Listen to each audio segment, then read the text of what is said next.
Hello, in today's video I'm just going to give you some tips on things to consider and look out for when finding a therapist for you. So the first tip I would give you is to ensure that the therapist that you are looking at working with is registered with a professional body. So this quite commonly is the BACP for counsellors, although there are other providers, but that's one of the main ones. And this is to ensure that you're protected and that you have someone or somewhere where you can complain to if you feel like the work hasn't been to your standard. And it secondly helps to ensure that the therapist is working safely, professionally and ethically.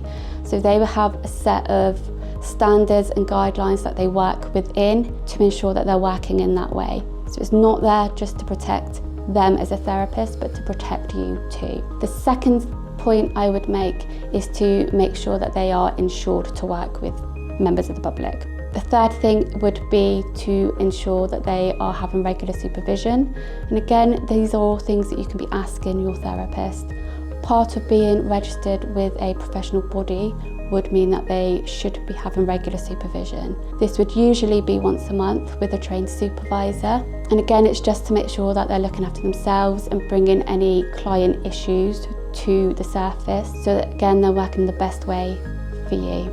Other things that you could consider when choosing a therapist would be their approach. So you could ask them how they work, how they can help you in particular, and again, try to get as much information as possible from that. The final thing you might want to consider is their actual qualifications. So again, it's okay to ask the therapist what qualifications they have. In order to be classed as a therapist, it's really important that they've got at least a level 4 in therapeutic counselling.